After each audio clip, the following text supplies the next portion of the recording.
Gym,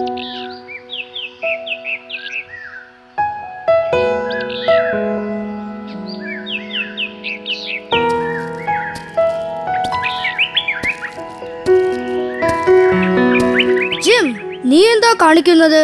അവനൊന്നും കൊടുക്കേണ്ട, അതെനിക്ക് വേണം.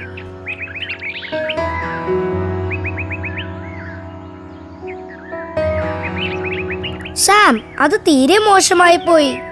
ജിം, അവൻ ഒന്നുമില്ലാത്തവനായിരിക്കുന്നത് എന്താണെന്നറിയാമോ? അത് ദൈവത്തിന്റെ തീരുമാനമാണ്. എന്ത്? സ്നേഹം പങ്കുവെക്കലാണ്. പക്ഷെ ആരുമായാണ് പങ്കുവെക്കുന്നതെന്ന് നീ അറിയണം. പക്ഷെ സാം, വേണ്ട, നീയൊന്നും പറയണ്ട ജിം. ദൈവത്തോട് സ്നേഹമുണ്ടെങ്കിൽ ദൈവത്തിന്റെ പദ്ധതിയുമായി സഹകരിക്കണം. പക്ഷേ സാം, ഇന്ന് തന്നെ ഫ്രാൻസിസ് അങ്കിളിനെ കാണണം. എന്നിട്ട് ഇതിനെപ്പറ്റി ചോദിക്കണം. എന്താ ജിം, നീ എന്താ മിണ്ടാത്തത്? എന്നോട് വഴക്കാണോ? ഇല്ല, അങ്ങനെയൊന്നുമില്ല അങ്കിൾ ഫ്രാൻസിസ്. വഴക്കൊന്നുമില്ല. ഞാൻ അങ്കിളിനെ കാണാൻ ഇരിക്കുകയായിരുന്നു. എന്തു പറ്റി ജിം? എന്നോട് പറയൂ. അങ്കിൾ, ചിലർ പാവങ്ങളായി ജീവിക്കേണ്ടി വരുന്നത് ദൈവനിശ്ചയമാണോ? ഞാൻ കരുതിയത് ദൈവത്തിന് എല്ലാവരോടും സ്നേഹമാണെന്നാണ്. ആഹാ, ചോദ്യം എനിക്ക് ഇഷ്ടപ്പെട്ടു. പക്ഷെ ഇങ്ങനെ ചോദിക്കാൻ എന്താണ് കാരണം? അങ്കിൾ, ഇന്ന് സ്കൂളിൽ പാവപ്പെട്ട എന്റെ കൂട്ടുകാരനുമായി ഞാൻ എന്റെ ഭക്ഷണം പങ്കുവെക്കാൻ തുടങ്ങുകയായിരുന്നു. പക്ഷെ സാം അത് സമ്മതിച്ചില്ല. ദൈവശിക്ഷ അനുഭവിക്കുന്നവരുമായി ഭക്ഷണം പങ്കുവെക്കരുതെന്ന് സാം എന്നോട് പറഞ്ഞു. ദൈവമേ, എന്നിട്ട് ഭക്ഷണം കൊടുത്തില്ലേ? അത് കഷ്ടമായി പോയി. മിണ്ടാതിരിക്കു ജോവാൻ. നമ്മുടെ ജിം എന്ത് ചെയ്യണമെന്നറിയാതെ വിഷമിച്ചു പോയി. അതൊരിക്കലും അവന്റെ കുറ്റമല്ല. ഇക്കാര്യം അവൻ എന്നോട് ചോദിച്ചതിൽ എനിക്ക് വളരെ സന്തോഷമുണ്ട്. ക്ഷമിക്കൂ ജിം, ക്ഷമിക്കണം അങ്കിൾ. ഞാൻ അറിയാതെ പെട്ടെന്ന് എന്തോ പറഞ്ഞു പോയി. സാരമില്ല ജോവാൻ. ജിം, എന്റെ കുട്ടി, നമ്മുടെ ചുറ്റും ഒത്തിരി പാവങ്ങളുണ്ടെന്ന് നമുക്കെല്ലാവർക്കും അറിയാം. പക്ഷേ ഇത് ഇല്ലാത്തവരുമായി പങ്കുവെക്കേണ്ടത് ഉള്ളവരുടെ കടമയുമാണ്. ചിലർക്ക് ആവശ്യത്തിലധികം ഉള്ളതുകൊണ്ടാണ് മറ്റുള്ളവർ പാവങ്ങളായിരിക്കുന്നത്. കൂടുതലുള്ളവർ ഇല്ലാത്തവർക്ക് കൊടുക്കണം.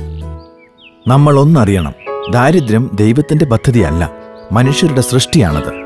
ഓ, എനിക്ക് ആശ്വാസമായി. ഒത്തിരി നന്ദി അങ്കിൾ. ഇപ്പോൾ എനിക്ക് സന്തോഷം തോന്നുന്നുണ്ട്. ഇതിനെക്കുറിച്ച് ബൈബിളിൽ എഴുതിയിട്ടുണ്ടോ അങ്കിൾ? ബൈബിൾ മുഴുവനും പറയുന്നത് ദൈവത്തിന് മനുഷ്യനോടുള്ള സ്നേഹത്തിന്റെ കഥയാണ്. ദൈവം തന്റെ പുത്രനെ നൽകുവാൻ തക്കവണ്ണം നമ്മെ സ്നേഹിച്ചു എന്നാണ് ബൈബിൾ പറയുക. വിശുദ്ധ യോഹന്നാൻ എഴുതിയ സുവിശേഷം വായിച്ചാൽ ഇത് നമ്മൾക്ക് മനസ്സിലാകും. ദൈവം സ്നേഹമാണെന്ന് യോഹന്നാന്റെ സുവിശേഷം നമ്മെ ഓർമ്മിപ്പിക്കുന്നു. നന്ദി അങ്കിൾ. ഞാൻ ഇതെല്ലാം സാമിന് പറഞ്ഞു കൊടുക്കും. പക്ഷെ അങ്കിൾ, വിശുദ്ധ യോഹന്നാനെ കുറിച്ച് ഞങ്ങൾക്കൊന്ന് പറഞ്ഞു തരാമോ? ശരിയാണ് അങ്കിൾ, വിശുദ്ധ യോഹന്നാനെ കുറിച്ച് പറയൂ അങ്കിൾ. ഞാൻ വിശ്വസിക്കുന്നത് 4-ാമത്തെ സുവിശേഷം എഴുതിയത് വിശുദ്ധ യോഹന്നാനാണെന്നാണ്. അതുകൂടാതെ വെളിപാട് ലേഖനങ്ങളും അദ്ദേഹത്തിൻ്റെതായി ബൈബിളിലുണ്ട്. പക്ഷേ പണ്ഡിതന്മാർ ഇക്കാര്യത്തിൽ ഏകാഭിപ്രായക്കാരല്ല. അതെന്താ അങ്കിൾ അങ്ങനെ? ചിലപ്പോഴൊക്കെ ആവശ്യമില്ലാതെ പ്രശ്നങ്ങൾ ഉണ്ടാക്കുന്ന സ്വഭാവം നമുക്കുണ്ട്. ദൈവവചനം വായിക്കുകയും അതനുസരിച്ച് ജീവിക്കുകയും ചെയ്യുക എന്നതാണ് പ്രധാനം. ഈശോയോട് ഒത്തിരി അടുപ്പവും സ്നേഹവുമുള്ള ശിഷ്യനായിരുന്നു വിശുദ്ധ യോഹന്നാൻ. താൻ കണ്ടതും കേട്ടതും നേരിട്ടറിയാവുന്ന കാര്യവുമാണ് എഴുതുന്നത് എന്ന് വിശുദ്ധ യോഹന്നാൻ തന്നെ ബൈബിളിൽ എഴുതിയിട്ടുണ്ട്. ഞങ്ങളും അത് വിശ്വസിക്കുന്നു അങ്കിൾ. വിശുദ്ധ യോഹന്നാനെ കുറിച്ച് തുടർന്ന് പറയൂ അങ്കിൾ. തീർച്ചയായും. യോഹന്നാൻ യേശുവിന്റെ ശിഷ്യനായി മാറിയ കഥ ഞാൻ പറഞ്ഞുതരാം. ഈശോ തിരഞ്ഞെടുത്ത ആദ്യത്തെ ശിഷ്യന്മാരിൽ പെട്ടതായിരുന്നു വിശുദ്ധ യോഹന്നാൻ. അദ്ദേഹം സ്നാപക യോഹന്നാന്റെ ശിഷ്യനുമായിരുന്നു.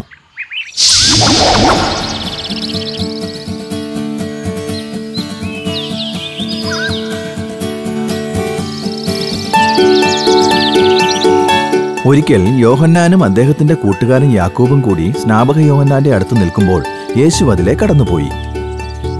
നോക്കൂ, അതാ ദൈവപുത്രൻ. ഇന്നു മുതൽ നിങ്ങൾ അവനെയാണ് അനുഗമിക്കേണ്ടത്. ശരി ഗുരു, ഞങ്ങൾ അങ്ങനെ ചെയ്യാം. യാക്കോബേ, വരൂ, നമുക്ക് അങ്ങോട്ട് പോകാം. അങ്ങ് ഞങ്ങളെ നേർവഴിക്ക് നയിച്ചു. നന്ദി പ്രഭു. നിങ്ങൾ എന്താണ് അന്വേഷിക്കുന്നത് കൂട്ടുകാരെ? ഗുരു, ഞങ്ങൾ സ്നാപക യോഹന്നാന്റെ ശിഷ്യന്മാരായിരുന്നു. ഇന്നു മുതൽ അങ്ങയെ അനുഗമിക്കാനാണ് അദ്ദേഹം പറഞ്ഞിരിക്കുന്നത്. അങ്ങയുടെ ശിഷ്യന്മാരായിരിക്കാൻ ഞങ്ങളെ അനുവദിക്കണം. ദൈവത്തെപ്പറ്റി കൂടുതൽ അറിയാൻ ഞങ്ങൾ ആഗ്രഹിക്കുന്നു. ശരി, എന്റെ ശിഷ്യന്മാരായി നിങ്ങളെ ഞാൻ സ്വീകരിക്കുന്നു. അങ്ങ് എവിടെയാണ് താമസിക്കുന്നത്? എന്നോടൊപ്പം വരിക, വന്ന് കാണുക. അങ്ങനെ അവർ യേശുവിനോടൊപ്പം വീട്ടിലേക്ക് പോയി. മോനെ, ഇതൊക്കെ ആരാ മോനെ? അമ്മേ, ഇവരെന്റെ പുതിയ കൂട്ടുകാരാണ്. ഇത് അന്ത്രയോസ്. ഈ നിൽക്കുന്നത് യോഹന്നാൻ. യോഹന്നാൻ, എനിക്ക് നിന്നെ കണ്ടു പരിചയമുണ്ടല്ലോ. നീ സെബദിയുടെ സലോമിയുടെയും പുത്രനല്ലേ? അതെ, എന്നെ അറിയുമോ? തീർച്ചയായും എനിക്ക് നിങ്ങളെയും വീട്ടുകാരെയും നന്നായി അറിയാം. മേരി അമ്മായി എനിക്കറിയാം, പക്ഷെ യേശുവിന്റെ അമ്മയാണെന്ന് എനിക്ക് അറിയില്ലായിരുന്നു. അമ്മായിക്ക് സുഖം തന്നെയല്ലേ? ദൈവാനുഗ്രഹം കൊണ്ട് സുഖമാണ്. എല്ലാവരും ഉച്ചഭക്ഷണത്തിനുണ്ടാവണം കേട്ടോ. അതാണ് എന്റെ പിതാവ്. നമസ്കാരം അപ്പച്ചാ. ഇപ്പോൾ നിങ്ങൾക്കറിയാം ഞാൻ എവിടെയാണ് താമസിക്കുന്നതെന്ന്. സന്തോഷമായോ? തീർച്ചയായും ഗുരു, അങ്ങയുടെ മാതാപിതാക്കളെയും കാണാൻ കഴിഞ്ഞല്ലോ. വരൂ, ഇന്ന് നമുക്കിവിടെ താമസിക്കാം.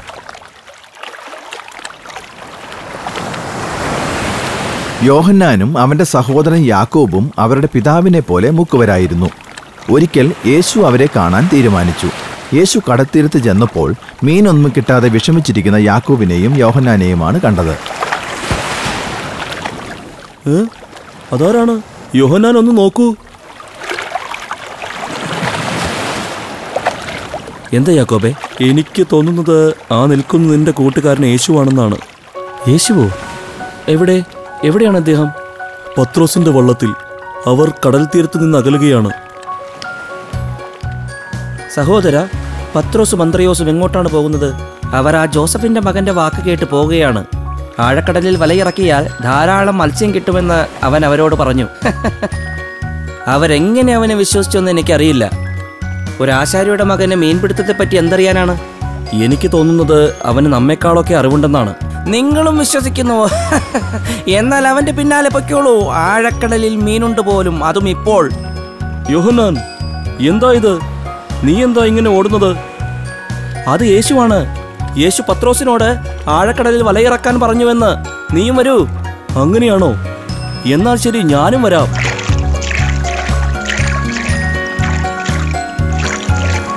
യാക്കോബ്, നമുക്ക് തയ്യാറായിരിക്കാം. എനിക്ക് തോന്നുന്നത് അവർ നമ്മെ ഇപ്പോൾ സഹായത്തിന് വിളിക്കുമെന്നാണ്.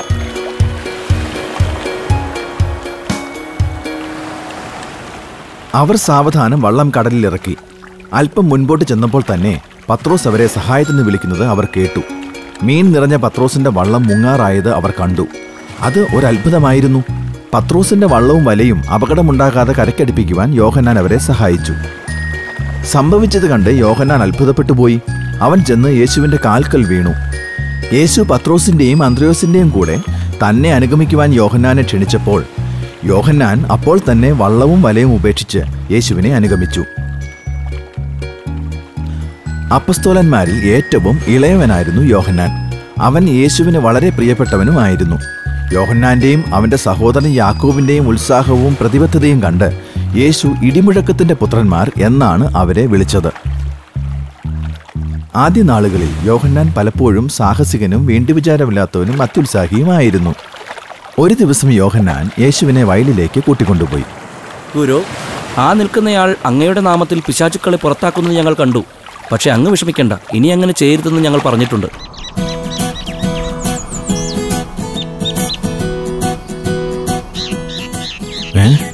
നിങ്ങൾ എന്തിനാ അങ്ങനെ പറഞ്ഞത്? അവൻ നമ്മുടെ കൂടെയുള്ള ആളല്ലല്ലോ. പ്രിയ യോഹന്നാനെ, നീ അവനെ തടയാനൊന്നും പോകണ്ട.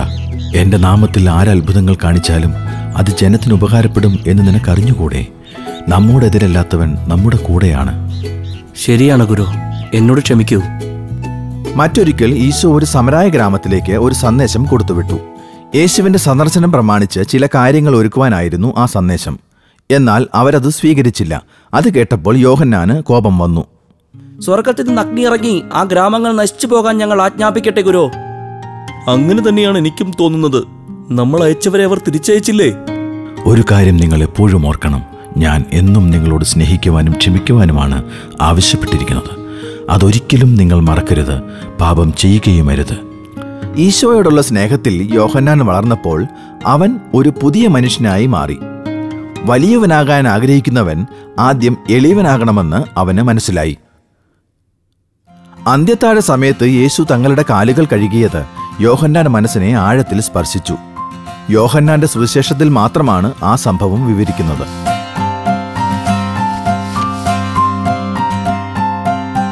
യേശു ഒത്തിരി വിശ്വസിക്കുകയും എപ്പോഴും കൂടെ കൊണ്ടു നടക്കുകയും ചെയ്തിരുന്ന ശിഷ്യന്മാരിൽ ഒരാളായിരുന്നു യോഹന്നാൻ.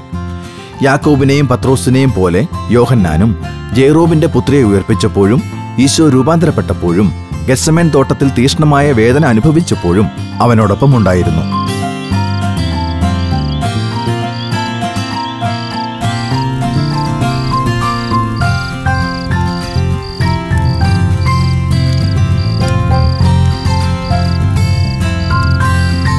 അവസാനത്തെ അത്താഴമൊരുക്കാനുള്ള ഉത്തരവാദിത്വവും യേശു ഏൽപ്പിച്ചത് പത്രോസിനെയും യോഹന്നാനെയുമാണ്. അന്ത്യത്താഴ സമയത്ത് യോഹന്നാൻ യേശുവിന്റെ അടുത്തായിരുന്നു ഇരുന്നതും. യേശുവിന്റെ മരണസമയത്ത് മാതാവിനൊപ്പം കുരിശിന്റെ ചുവട്ടിലുണ്ടായിരുന്ന ഏക ശിഷ്യനും വിശുദ്ധ യോഹന്നാനാണ്.